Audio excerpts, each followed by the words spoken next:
Tapi kalau itu dia merusak manusia, gereja diam. Ya, orang sakit, itu urusannya rumah sakit loh. Urusannya pemerintah, urusannya dinas kesehatan. Kenapa Yesus mau sembuhkan? Ini persoalan lingkungan, persoalan alam, itu menjadi persoalan bersama. Bukan hanya persoalan gereja. Menolak dengan tegas. Tapi saya mau supaya penolakan ini berbasis. Mesti dibangun sekarang. Itu apa yang saya sebut resiliensi sosial.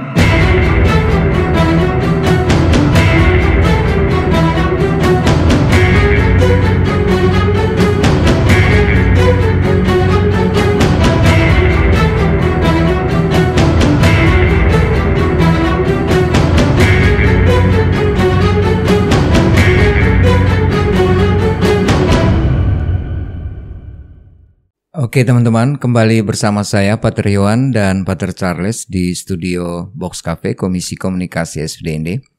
Saat ini kami sekali lagi mau bicara soal geothermal dan kami hadirkan Pater Charles saat ini sebagai narasumber kami.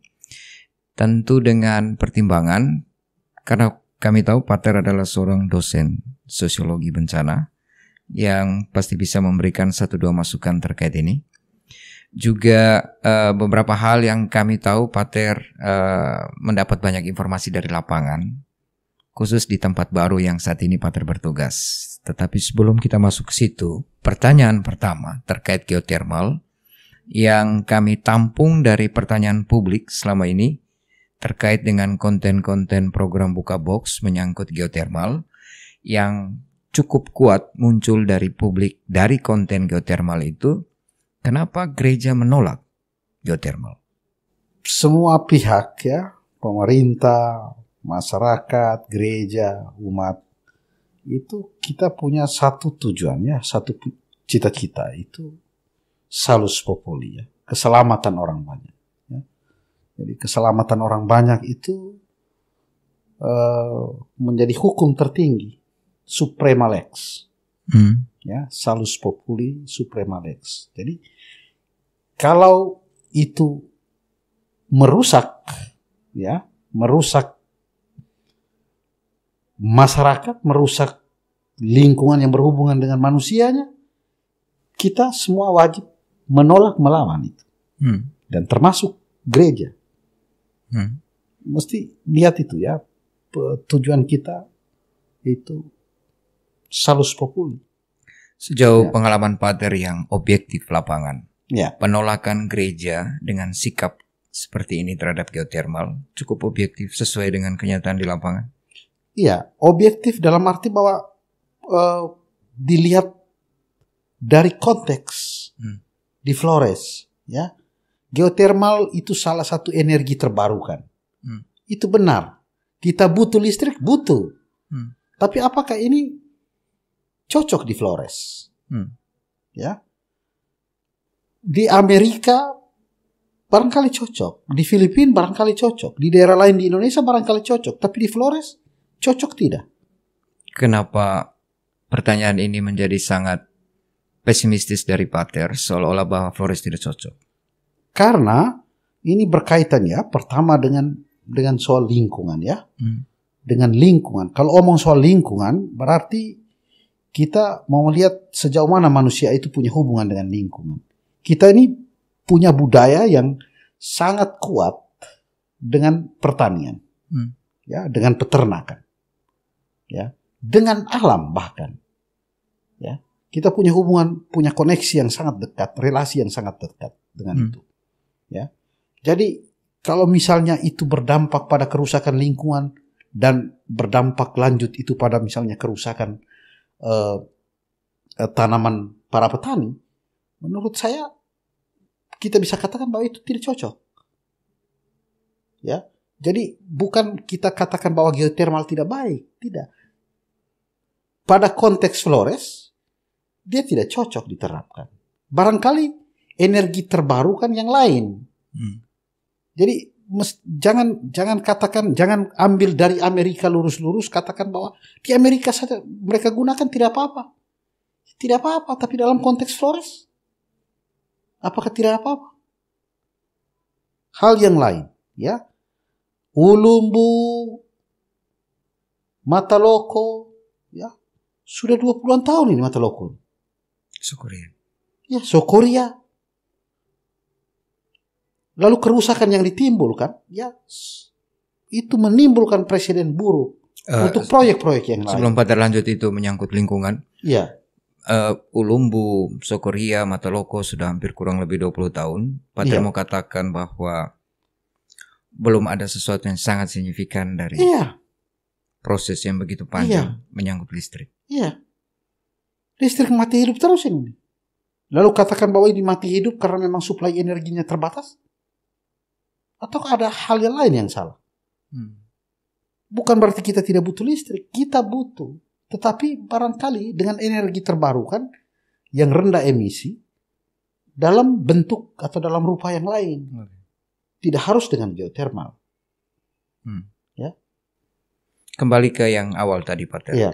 Kenapa gereja menolak? Dan tekanannya seperti Pater katakan bahwa ini ada dampak lingkungan. Ya. Pengamatan Pater yang objektif lapangan, apa persis dampak yang Pater lihat? Saya 3 hari lalu baru ke Nage. Ini saya di lokasi geotermal Nage 2. Ini keliling ini tanaman perdagangan semua. Ada kelapa-kelapa, kemiri, ya. Ini baru mulai jadi ini. Ini pelangnya. Ini lokasinya, Nage 2. Kedalaman 534 mKU. Arah vertikal, tanggal selesai 13 Juni 2022. Elevasi 530 meter di atas permukaan laut. Statusnya eksplorasi ini. Ini pucuk kelapa. Ini tanaman-tanaman di sini di lokasi ini itu sudah mulai kering, mati. Ya, ini tanaman perdagangan semua ini, kemiri dan kakao. Nage itu nama dari lokasi geotermal itu. Ada Nage 2, ada Nage 1. Nage 2 itu lokasinya ada di Kampung Malanage, Desa dari Wali. Lalu Nage 1 ada di Tude, dekat Bena. Ya, saya ke lokasi itu. Lokasinya itu tidak jauh dari kampung. Artinya titik pengeboran? Iya, titik pengeboran itu tidak jauh dari kampung. Hanya sekitar 400-500 meter. Ya, demi pengeboran itu, tanaman-tanaman warga itu potong, ya, hanya karena untuk pelebaran jalan masuk ke sana. Lalu tanaman-tanaman sekitar titik itu baru bor itu sudah pada kering, kelapa, kakao. Dan itu Pater amati langsung. Pater amati langsung. Saya amati langsung 3 hari lalu saya ke sana. Saya diminta Bapak Uskup untuk ambil data informasi ke sana. Oke, dari titik itu saya coba bergerak lagi ke satu kampung, ya, namanya Bowaru, yang mungkin berjarak hampir sekilo, tidak sampai sekilo ya, dari titik pengeboran. Itu di sana kondisi tanah tergeser, terbelah itu, dan beberapa rumah sudah dibongkar, warganya mengungsi ke kampung-kampung lain sekitar, termasuk di Malah yang paling bawah. Itu kuburan umum itu juga tanahnya terbelah dan membelah kubur-kubur itu, selain rumah warga. Apakah itu ada hubungan dengan pengeboran? Kita belum bisa pastikan. Ya, tapi ini kejadian ini, ya, itu terjadi sesudah pengeboran dan lokasinya berdekatan dengan titik itu.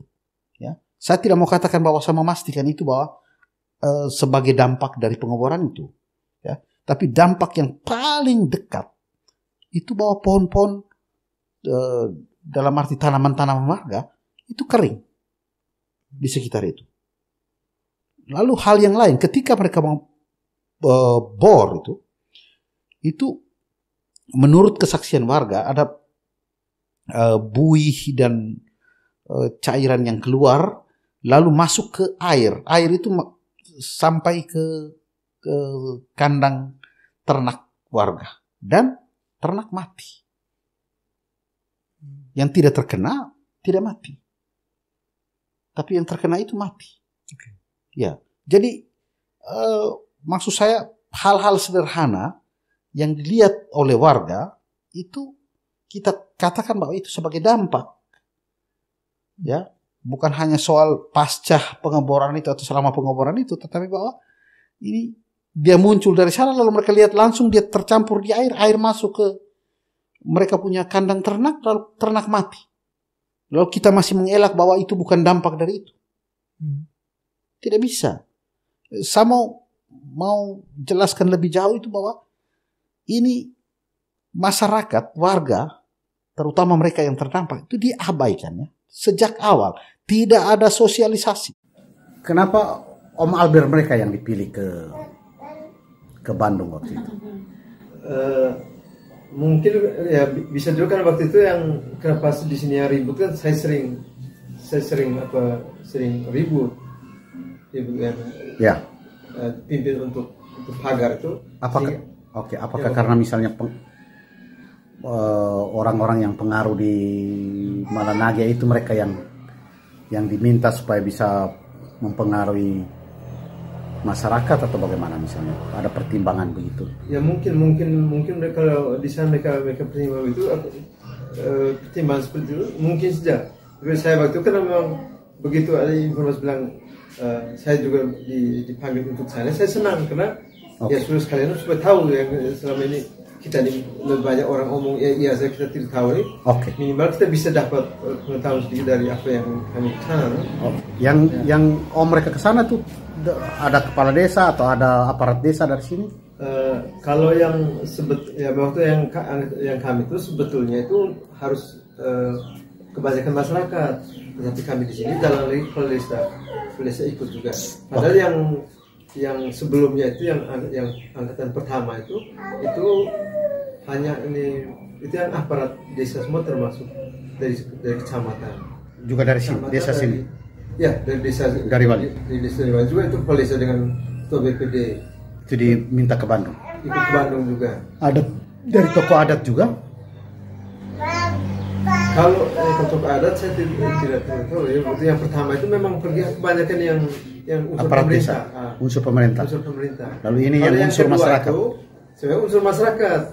Tetapi yang dalam juga ada yang masih pemerintah juga tetap jalan. Saya waktu itu sebetulnya tidak jalan, hanya karena Bapak Camat ini dia bilang ini sebagai Om Albert harus jalan, Bapak Kun waktu itu. Dia langsung berusaha Om Albert harus jalan. Harus jalan. Akhirnya dia usahakan ke atas ke dinas, dia bilang Om Albert harus jalan, makanya saya jalan. Saya betul memang dia itu supaya jalan, supaya tahu, supaya mengerti ini yang pergi ke sana kira mau buat apa, kain pulang juga yang seperti apa.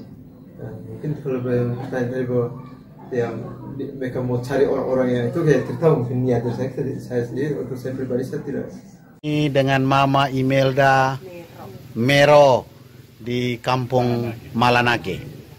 Itu Mama bagaimana itu awalnya? Tadi Mama cerita soal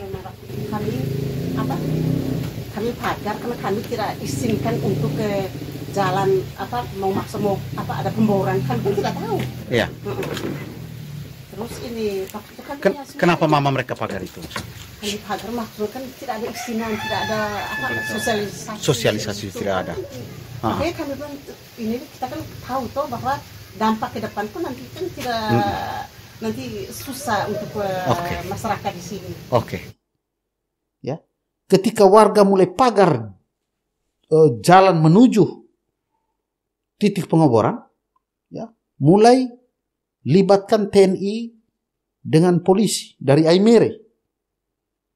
Ya, tahun 2022 itu. Libatkan mereka untuk datang dan omong dan warga. Kemudian Bapak Camat, Bapak Desa datang katakan kita ke kantor desa dan dengar sosialisasi. Kenapa tidak sosialisasi dari awal? Jadi menurut saya warga masyarakat itu diabaikan, dianggap tidak penting oleh pemerintah, ya, dalam hal ini dinas pertambangan, ya, oleh korporasi, oleh perusahaan, ya. Mereka anggap warga buat apa itu? Penting apa? Tanah ini kan, lokasi ini kami sudah beli, ya. Jadi menurut saya warga diabaikan. Libatkan juga TNI dan Polri untuk apa sebenarnya? Ya. Hal yang sama, modus ya serupa itu terjadi juga misalnya di Sokoria. Para mosalaki dijemput oleh TNI masing-masing, ya. Jadi itu maksudnya apa itu? Ya. Padahal kepemimpinan misalnya orang Dio, ya, orang yang hampir seluruh kita di Flores ini komunitas adat, ya, kepemimpinan itu kepemimpinan kolegial, ya. Sekalipun ada satu yang kita sebut sebagai pokok yang menentukan itu, tetapi bahwa keputusan diambil secara kolegial. Jadi mereka dipanggil satu-satu. Jadi masyarakat warga ini diabaikan, ya, dalam hubungan mereka dengan adat. Jadi tatanan adat jadi rusak, ya, dirusakkan oleh katakan proyek ini, ya, yang didukung dengan modus-modus macam tadi, ya.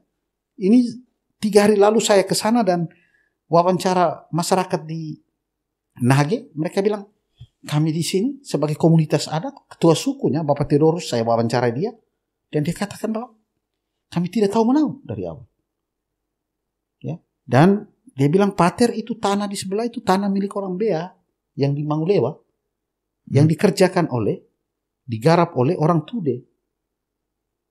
Jadi kami sepertinya yang sekitar ini dianggap tidak punya apa-apa. Jadi sosialisasi tidak perlu, ya. Kalau mau ganti rugi tinggal kami ganti rugi, ya. Nah, lebih lucu lagi itu waktu tanaman-tanaman warga itu dibongkar habis untuk buka jalan itu, lalu mereka minta buat perhitungan. Buat perhitungan, warga itu menghitung, ya, ganti ruginya sekitar 140-an juta. Ya. Mereka korporasi harus berikan itu kepada warga sebagai ganti rugi tadi. Ternyata beberapa waktu kemudian mereka hanya kasih 50 juta. Lalu ditanya, kenapa hanya 50 juta? Ini jadi masyarakat ini dengan minim pengetahuan tentang hal itu, ya iya saja. Mereka bilang, ya karena di sini AMDAL belum ada. Jadi kami ambil itu AMDAL dari tempat lain. Lucu sekali, ya. Analisa mengenai dampak lingkungan ini ada pada lokasi itu. Jadi kasihan sekali masyarakat. Jadi keberpihakan tidak ada, ya. Ya. Baik oleh korporasi maupun oleh pemerintah. Ya. Itu Pater Yohan. Oke, sebelum kami menggali lebih jauh, Pater. Program kali ini kami lihat sebagai buka box menjawab. Oke. Untuk berbagai konten geotermal yang sudah diposting dan masuk ke ruang publik. Yeah. Ada pertanyaan lain dalam bentuk statement yang kami minta tanggapan dari Pater. Sebagian publik melihat gereja urusannya adalah sakramen. Gereja seharusnya tidak banyak terlibat dengan proyek-proyek pemerintah. Pater melihat tanggapan seperti ini? Ya, ini persoalan paling mendasar itu cara berpikir, ya. Yang saya bilang tadi itu salus populi, ya. Kita semua itu berurusan dengan yang namanya kemaslahatan hidup banyak orang, yang berurusan dengan keselamatan banyak orang. Ya, pemerintah sama. Dia punya tugas untuk apa? Untuk salus populi, ya. Gereja juga punya tugas yang sama. Ya. Kita bisa katakan, oke, kalau pemerintah mengadakan atau menyelenggarakan kegiatan-kegiatan program-program pemberdayaan ekonomi misalnya, ya kita bisa katakan itu ekonomi keselamatan, ya. Atau engkau peduli dengan orang susah, ya, menunjukkan simpati, bantu para korban bencana alam misalnya, engkau menerapkan apa yang saya boleh sebut sosiologi keselamatan. Gereja juga omong tentang keselamatan, teologi keselamatan. Jadi sebenarnya itu bukan dua hal sebenarnya. Kita punya tujuan yang sama. Tapi kalau itu dia merusak manusia, gereja diam. Padahal gereja punya tugas ini, ya, membawa keselamatan kepada orang. Jadi kalau program atau kebijakan pemerintah yang tidak pro manusia, ya, tidak pro masyarakat, apakah gereja harus diam? Jadi menurut saya pertanyaan macam itu berangkat dari satu cara berpikir yang salah dan keliru. Picik sekali itu. Ya, gereja harus ambil bagian. Dan guru agung Yesus mengajarkan itu. Ya, orang sakit itu urusannya rumah sakit loh, urusannya pemerintah, urusannya dinas kesehatan. Kenapa Yesus mau sembuhkan? Jadi kenapa berpikir sangat kanak-kanak seperti itu ya? Yang waktu itu disebut tabib. Ya, Yesus disebut tabib. Menyembuhkan orang kusta. Ya, disebut perawat kan, kalau kita dokter kan. Zaman now. Saya rasa itu cara berpikir yang menurut saya picik sekali ya. Ya. Dan ada juga yang lain yang muncul dari publik terkait konten Buka Box menyangkut geotermal. Kalau gereja menolak geotermal, gereja beri alternatif apa untuk kami punya listrik, rumah kami punya lampu. Oke. Urusan teknis itu barangkali kita mesti diskusi lebih panjang ya. Ada orangnya. Tapi kita berangkat dari pengalaman demi pengalaman. Ya. Tahun 2009-2008 saya masih bekerja di Flores Pos ya. Dian Desa dalam kerjasama dengan masyarakat di wilayah di Magepanda, di Sika, dan PLN di sana. Ya, mereka menggalakkan penanaman pohon jarak. Buahnya itu kemudian itu dipakai ya sebagai biodiesel ya untuk energi listrik di Magepanda. Kenapa itu tidak dikembangkan? Sekarang ada lagi yang namanya malapari, satu tanaman yang buahnya seperti buah gamal. Banyak di pantai, tapi sekarang misalnya di Lembata mulai dikembangkan, ya, pilot projectnya di sana. Ya, itu sebagai sumber energi. Jadi dia menghijaukan lahan-lahan kering, karena yang diambil hanya buahnya. Jadi pro lingkungannya dapat, pro manusianya juga dapat, kebutuhan manusia juga dapat. Kenapa mati-matian dengan urusan panas bumi? Ya. Sementara kita sekarang dari pengamatan saya, ya, dari apa yang saya dapatkan dari lapangan, menunjukkan bahwa merusak. Nage. Ya, nage misalnya di Mataloko sama. Jadi mesti bijak lah. Yang di Amerika tidak bisa ditarik lurus-lurus bawa ke Flores. Ya, kita semua ini the ring of fire. Ya, tapi apakah semua pas? Ya, kenapa tidak pas dengan Flores? Ya, saya bilang tadi ya, kita dekat dengan lingkungan, dengan pertanian, dengan kebudayaan. Ya. Kalau omong rebah, ya, kalau tidak ada pertanian orang tidak bisa pesta rebah. Sama dengan orang Lio misalnya. Apa yang mau dibawa waktu gua? Apa yang mau dibawa ketika ketiuta? Upacara-upacara, ritual-ritual adat macam itu. Jadi dia punya dampak besar sekali, dampak kelanjutan sampai dengan urusan kebudayaan, sampai dengan perkara adat istiadat. Ya. Jadi mesti lihat lebih jauh. Ya, mungkin Amerika cocok, tetapi mungkin tidak cocok di Flores. Seperti itu. Jadi sebagai perpanjangan tangan uskup yang kami hadirkan di program ini terkait geotermal, sikap gereja, Keuskupan Agung Ende dan beberapa keuskupan lain yang kami lihat juga menyatakan penolakan, tetap menolak dengan tegas geotermal sampai detik ini. Menolak dengan tegas.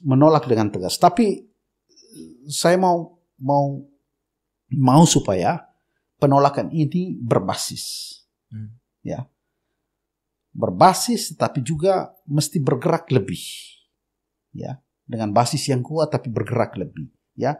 Kenapa bergerak lebih? Ini persoalan lingkungan, persoalan alam itu menjadi persoalan bersama, bukan hanya persoalan gereja. Ya, saya senang sekali bahwa beberapa waktu setelah Uskup Agung Ende menyatakan dengan keras menolak, ya, kemudian diikuti dengan pernyataan bersama, ya, tentang penolakan itu, uskup Sedaratan Flores dan Uskup Denpasar. Jadi menurut saya itu satu itikat baik, ya, untuk menggalang kekuatan bersama.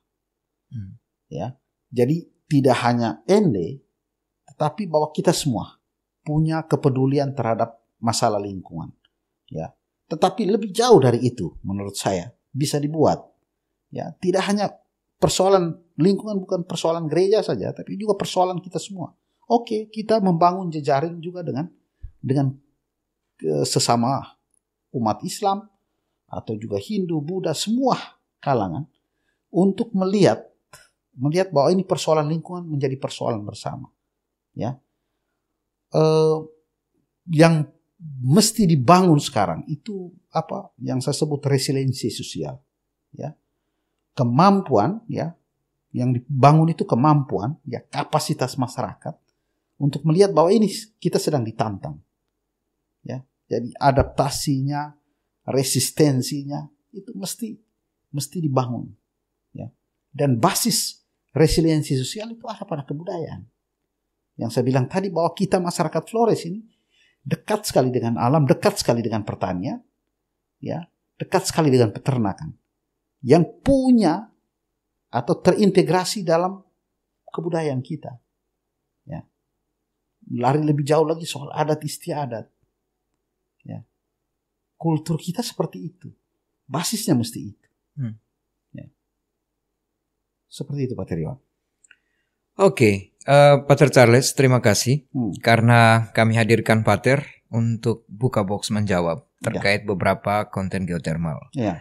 Dan kami merasa puas karena pertanyaan publik yang disampaikan ke kami di kolom komentar, kami teruskan di sesi ini dengan menghadirkan Pater. Ya. Jadi teman-teman, kita sudah dapat jawaban beberapa yang kami tampung. Pertama, alternatif. Kalau gereja menolak geotermal, ada alternatif yang tadi disampaikan. Ya. Gua Jarak dan Malapari, ya, Pater? Ya, Malapari. Oke. Ada banyak itu. Gamal, ada banyak. Oke. Ya. Dan kita sudah mendengar bahwa sampai sekarang dan terus ke depan gereja tetap menolak geotermal kalau proses ini berdampak terhadap lingkungan. Ya.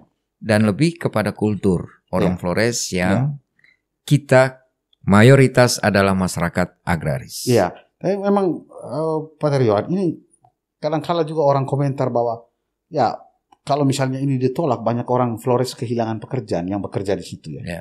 Jadi itu juga persoalan cara berpikir, ya. Jadi demi kepentingan pragmatis kita mengorbankan lingkungan. Keselamatan banyak orang, mengorbankan lingkungan. Itu tidak bisa seperti itu, ya. Jadi saya sama dengan, oke, kalau ini saya supaya dapat ikan banyak ini, saya harus pakai bom.